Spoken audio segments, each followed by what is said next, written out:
Alice uriya mukobwa Alice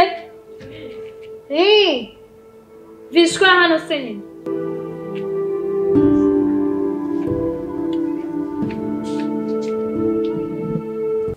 egera hano nta kibazo ufite mu matwi ese kuki ngo amagara ugatinda kwita cyangwa uba wansuzuguye maze kubyimba njyana nzanira inkweto nyambarire kandi hute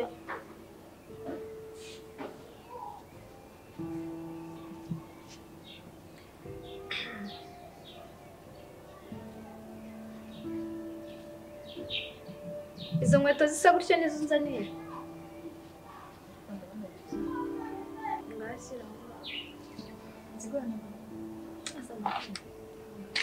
wanjye kuzanagura ukicazwa hariya tubanza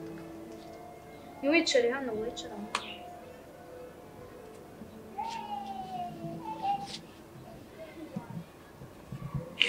seri ujya ubona wuzuye ese ubundi ufite ikihe kibazo mu buzima bwawe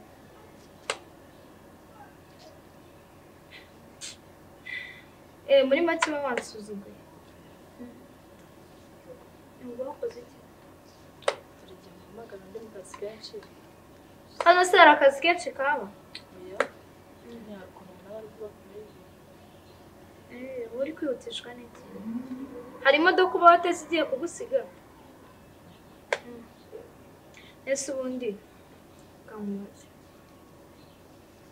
wowe na mukuru wacu ubundi murazi hari ahantu muziranye nese ko mwarebanye kuriya nkabona wigize mumeze nk'umuziranye bimeze gute sobanurira kandi ngiye rero impamvu nkubajije kino kibazo ntinkubaza ukanga kunsubiza ndambara inkweto ubundi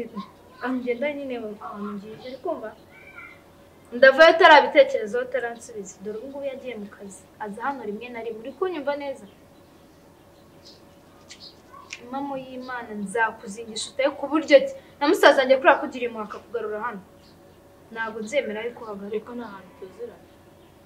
nta hantu muziranye ntabwo tuziranye ndumva ugifite ibikoma mu mutwe nushaka kubitekerezeho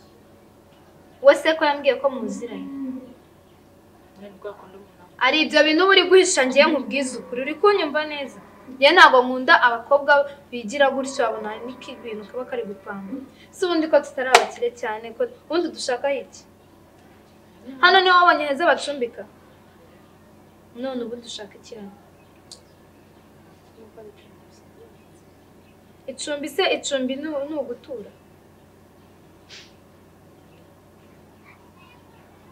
umva rero nkubwize ukuri uri kunyumva neza ibyo bintu by'ibikoma mu mutwe uba wifitishijwe reba hano egera hano ibyo bintu by'ibi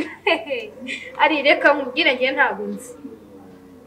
akira atwara bino bintu mu nzu ubwo se uri kwigira ibiki urabona ngiye hari impuhwe ngufite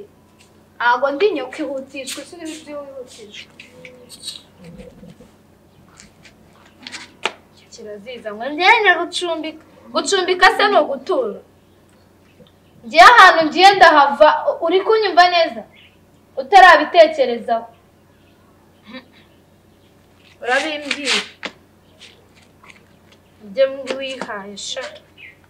icyo washaka hano Alice vaya hano Alice vaya hano akira zino nkweto zitari mu kandi tunafunga ngiye ndazi utarabitekerezaho urambura